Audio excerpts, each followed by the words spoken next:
So real, so vivid, and yet the moment I first turned my thoughts toward the day, like a drop in the ocean, that dream slipped away. Where did it go? I may seek but can't find, where it is hiding in the corners of the mind. It hovers above me just out of sight, but to find it is impossible, try as I might. I know it is somewhere, but I can't tell you where. It is cooked in the invisible folds of the air. I feel it is watching me, but I can't watch it. Even when I close my eyes and quietly sit in a profound state of the deepest meditation, trying to unravel the mysteries of all creation, but then I think myself silly into depressing states of grief, trying to decide and define my very own beliefs, when in the midst of the struggle, like a long-lost friend, my dream wraps its cloudy arms around me again. It comes in the darkness, but is shining and bright. Images that are cast by an otherworldly light, projected like shadows in the white sheets of the mind, until the bright sun rises and we become blind to the spirits that have danced with our slumbering soul. Our eyes stare vacantly like big empty holes, helpless to discover in the warm morning light just where our dreams have taken their flight. Did they go back to heaven from whence they had come, or do they hide in plain sight, silent and dumb? Often I wonder to myself, just what is the deal? Are dreams imagined, or are they real? Are they stories I have merely made up in my head, based on something some forgotten stranger had said? I can't wonder for long without starting to feel that a lot comes along with asking, what is real? It's a gateway flung open to a million questions that unsettles the mind and promotes indigestion. What is life, and what is the best way to live it? Is love real? If so, how do we give it? If a tree falls in the forest, does it make a sound, or does it need some hapless chap around to witness, yes, I saw it, and I actually heard it? Does poetry exist before some poet tries to word it? Nothing is as tangible as it sometimes will seem. I can't hold music in these hands or touch a dream. Speaking of dreams, how would you feel if everything real was a dream and everything dreamed up was real? Questions like that will tax your imagination, my friend. What if you imagine your imagination? Well, what then? It is difficult to know what a dream is, of course, especially when you try to fathom its source. Some say it's a song that your soul has made up and only sings when your mind has finally shut up. Some say a drop of inspiration likes to sneak out of heaven at night through a tiny leak and dampens the brow as the sleeper sleeps but evaporates and quickly back to heaven creeps. Some say angels whisper into the ears of the good. Some maintain dreams are merely undigested food that lingers too long like unresolved argument that rumbles and grumbles as it looks for effect. Some say dreams are visions showing which way we should go when we walk, which words we should say, which choices we should choose as we journey through life, guidance that can help us to mitigate stress. Some visions are cloudy, we know all too well. But some dreams ring loud and clear as a bell. For those lucky few who can read what they mean, things will come to light which are usually unseen.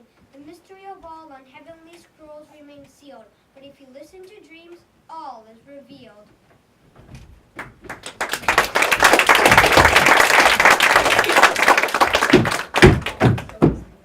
One father, 4 mothers, the only daughter with a dozen brothers.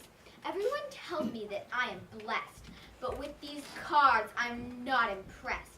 I would gladly trade them in for a sister. They really burnt the marshmallow with these little misters. No one has any idea how I feel. I can't believe that this is real. I can't help but thinking that I've been cursed. What if the situation was reversed? What if I was one of a dozen girls and we only had one brother? We'd put curls in his hair and we'd paint his nails red. We'd tease and torment him till he wished he was dead. I always find that I am wishing like this, but a wish is like a dream, that when you try to cash it in, no one will redeem.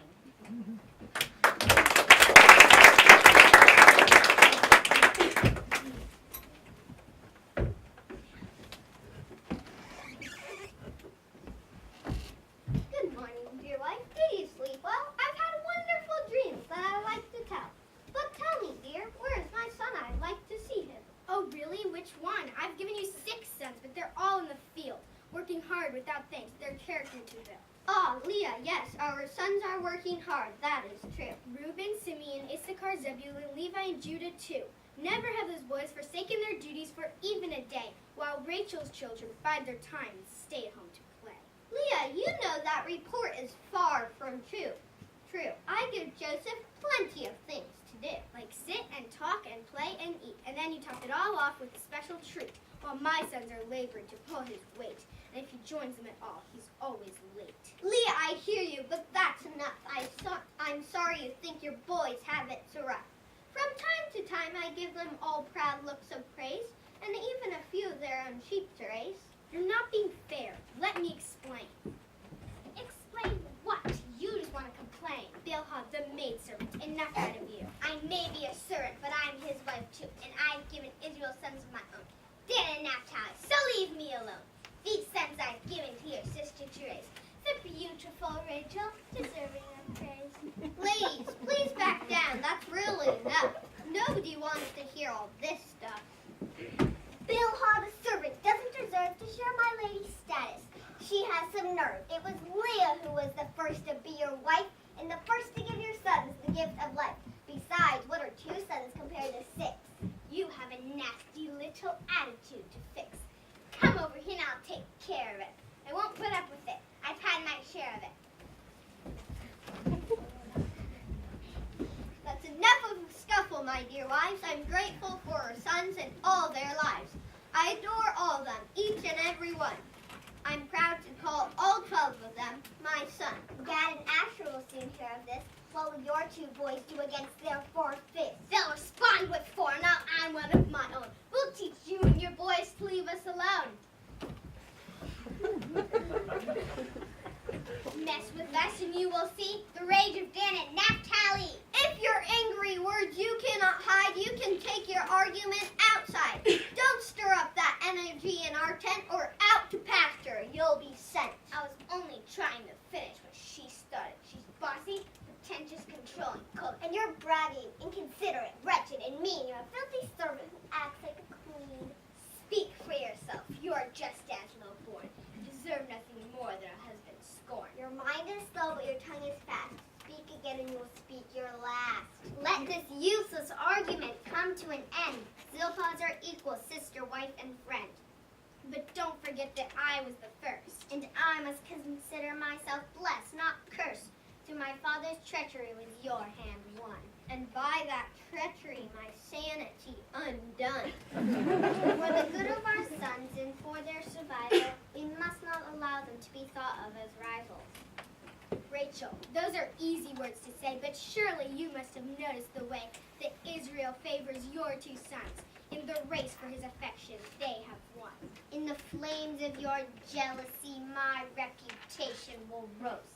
Don't forget that Jacob loves me the most. Don't foul the air with this verbal pollution. Surely this conflict has a diplomatic solution. Tell me that Rachel is not your favorite wife. Must I reassure you?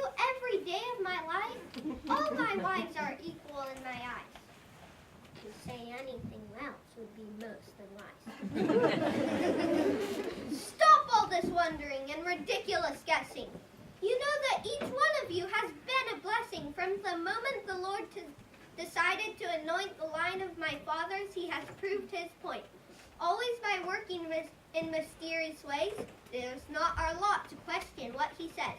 He appears in dreams, or storms, or in a burning bush, giving little nudges and sometimes a great big push to me and my forebears. When the need rises, the Lord is a master of many disguises. He could be listening now, just outside of our tent, and won't be pleased with this argument, for he has to help to unfold our people's destiny through my uncle Abon's gnarly treachery. You call it treachery now that we were wed? No, Leah, you've misunderstood all I have said. The Lord has worked through your father to make you my wife, and has thereby altered the course of my life. Now I've heard enough. Sorry you're not happy. I wish that someone would just come and slap me. Careful what you asked for. I'm afraid the tears in this tent will have to be sewn. Bilhah, my maid, will you kindly leave us alone? Israel, Jacob, hey, listen here, mister. This is all your fault for marrying my sister. Leah, forgive me. It wasn't my fault. Stop dressing my wounds with sprinkles of salt. I thought that was you behind the wedding veil. Remember how I demanded your hand without fail and how we were married the very next day? Your second wife? Is that all you can say? You've always known, Rachel, that I love you the best. But I gave you children after all of the rest. Don't despair at the age of your sons. Of all 12 of them, they are my favorite ones. Yes, dear husband, my heart knows it to be true. But if the others learn of this, what will they do? I'll settle their grumbles with some wine so they'll sleep. Or maybe I'll buy them a flock of their very own sheep. I'll be sure to appease them. I'll find a way. But where's my favorite son, Joseph, today? Here I am, Father. Did I hear you calling? Outrageous! That's injustice! That's lame! How appalling!